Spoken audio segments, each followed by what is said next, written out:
வந்ததுதான். எப்படின்னா நம்ம மக்கள்கிட்ட எப்படி திணிக்கிறாங்கன்னா, சிகரெட் பீடி எல்லாம் பாத்தீங்கன்னா அதை ஸ்மோக் பண்ணணும், என்னது ஸ்மோக் பண்ணணும்.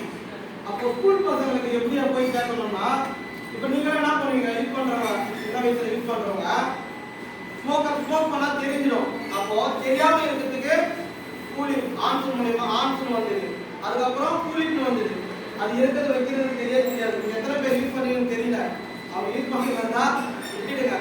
ஏன்னா தெரியாம அதை பயன்படுத்துக்காக எந்த அளவுலாம் இந்த மார்க்கெட் எப்படி கொண்டு வரலான்னு வித்தியாசமா கொண்டு வராங்க. இதுக்கப்புறம் என்னன்னா நிக்கோட்டின் ஒரு பவுடர் வரப்போகுது.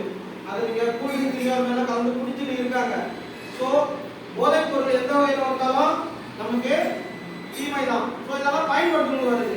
என்னென்ன காரணம் வருதுன்னு சொன்னா cancer, stroke, heart disease, lungs problem, next என்ன டயாபெட்டிக், சுகர் சொல்லுவாங்கல்ல.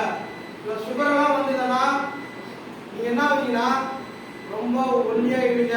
உங்களுக்கு சின்னதாக அடிபட்டா கூட ஒரு சீக்கிரம் ஆறாது. உங்களுடைய விரல்கள் எல்லாம் வந்து அழுத ஆரம்பிச்சிடும்.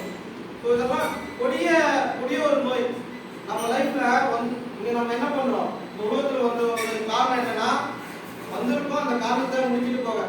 நம்ம டெத்துன்றது எல்லாருக்கும் ஒரு நாள் டெத்து வரதான் போகுது. அந்த டெத்தை எப்படி நம்ம அடைய போறோம் அதுதான் முக்கியம். இது மாதிரி நம்ம லைஃப்ல இந்த மாரல் லைஃப் இல்லாம ஒழுக்கம் இல்லாம இதெல்லாம் யூஸ் பண்றதுனால ஒரு பெயின்ஃபுல் டெத் தான் வரும். வலி தாகும் போது வலி நிறைந்த ஒரு மரணம். அதை நம்ம தொடாம இருக்கணும்னா புகையில தொடாம இருக்கணும். இதெல்லாம் பயன்படுத்தவங்களுக்கு வருது, பயன்படுத்தாதவங்களுக்கு வரும். அது எப்படி பாசிவ் ஸ்மோக்கிங் சொல்லுவாங்க, செகண்ட் ஹேண்ட் ஸ்மோக்கிங். என்னது இப்போ பயன்படுத்துறவங்களுக்கு கேன்சர் வருது, ஹார்ட் டிசீஸ், ஹார்ட் அட்டாக் இதெல்லாம் வருதுன்னு சொல்றேன். பயன்படுத்தவங்க எப்படி வரும், அதான் செகண்ட் ஹேண்ட் ஸ்மோக்கிங். இப்போ ஸ்மோக் பண்றவங்க வந்து ஸ்மோக் பண்றாங்க, அவங்க அந்த புகை என்ன பண்ணாங்க இன்னும் எக்ஸிட் பண்ணுவாங்க, உள்ள விட்டு வெளியே இருப்பாங்க.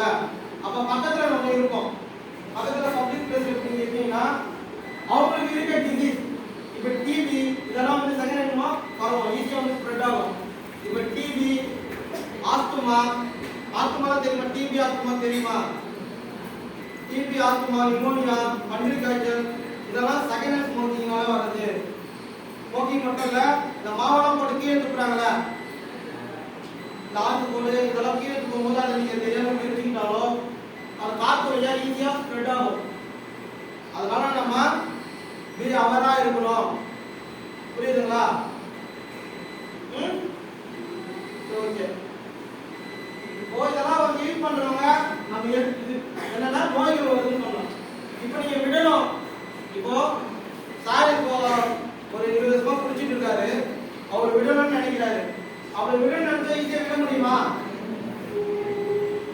ஸ்மோக் பண்ற சார் நம்ம குட் பண்ணிடணும்னு நினைக்கிறாரு, விட முடியுமா நினைக்கிறீங்களா? நீங்க விட முடியாது. என்ன காரணம்னா நிக்கோட்டின் ஒரு நச்சுத்தன்மை இந்த புகையில இருக்கு. என்னது நிக்கோட்டின், அது அதோட வேலை என்னன்னா நம்மள அடிமைப்படுத்தும். வந்து நீங்க ஒரு வாட்டி பயன்படுத்த ஆரம்பிச்சீங்கன்னா, இப்போ ஒரு கூலி போறீங்கன்னா அந்த ஒரு கூலிக்கு வந்து ஒரு வாரம் இல்லை ஒரு மாசத்துல 2 ஆகும், 2 3 ஆகும். ஃபர்ஸ்ட் சைடுல இருப்பான், அப்புறம் இந்த சைடுல இருப்பான், அப்புறம் மேல இருப்பான். ஸோ இப்படி மல்டிப்ளை ஆகிட்டே இருக்கும். சிகரெட்டும் அப்படிதான். ஃபர்ஸ்ட் நம்ம ஃப்ரெண்ட்ஸ் சொன்னாங்க டென்ஷனா தான் அதை குடிக்கிறாங்க அப்படி ஸ்டார்ட் பண்ணி எல்லாம் அப்புறம் போர் அடிக்குது அப்படின்னு குடிக்க ஆரம்பிச்சிடுவோம். அதை விடுறது ரொம்ப கஷ்டம். அப்படி விடும்போது என்னென்ன விட்டால் சிம்டம்ஸ் சொல்லுவாங்க. என்னது அதை விட்டா இப்போ குடிச்சுட்டே இருக்கீங்க, குடிச்சுட்டே இப்போ சடனா விட்டா பேரலிசிஸ் ஆகும். என்னது அது விடுறது அவ்வளோ கஷ்டம். அதுக்கு வந்து நிக்கோட்டின் ஜம்முன்னு இருக்கு, அதை நீங்க சாப்பிடணும். அதெல்லாம் பெரிய ப்ராசஸ். அதுக்கு முன்னாடி என்ன ஆகும்னா அது சீக்கிரம் விட முடியாது. அது விட நீங்க ட்ரை பண்ணீங்கன்னா உங்களுக்கு இரிட்டபிலிட்டி வரும், காய்ச்சலா இருக்கும், யாரை பார்த்தாலும் வெறுப்பா இருக்கும். இப்படி யாரை பார்த்தாலும் வெறுப்பா இருக்கும். எதுக்கு நீங்க கோவப்படுறீங்க, ஏன் என்ன பண்றீங்கன்னு உங்களுக்கு தெரியாது. அது அந்த கூலிங்கோ ஸ்மோக்கிங் இருந்தால் அந்த சும்மா குடிக்கும் போது ஒரு 5 நிமிஷம் உங்களுக்கு ஒரு ரிலாக்ஸேஷனா இருக்க மாதிரி தோணும். அது ஒரு பிரம்மை, டோபமைன் சொல்லுவாங்க. என்னது அது குடிக்கும் போது பார்க்குற மாதிரி இருக்கும். திருப்பி அது உங்களுக்கு கேட்டுட்டே இருக்கும். விஜய் சார் படத்துல சொல்லுவாங்க, இது ஒரு வழி பாதை, திரும்ப போனா திரும்ப உயிர் மட்டும்தான். அதேதான் இங்க. இந்த புகையில நீங்க பயன்படுத்தினீங்கன்னா, ஒன்று ஸ்டார்ட் பண்ண ஆரம்பிச்சீங்கன்னா எழுது ரொம்ப கஷ்டம். திரும்பும் போது என்ன ஆகுனா பெயின்ஃபுல்லான டெத்தோ பண செலவோ இதாகும். ஒரு சின்ன ஸ்டோரி மட்டும் சொல்லி முடிச்சிடலாம். ஒரு சின்ன கதை. சிகரெட் கம்பெனி ஒரு அட்வர்டைஸ்மெண்ட் கொடுக்குறாங்க.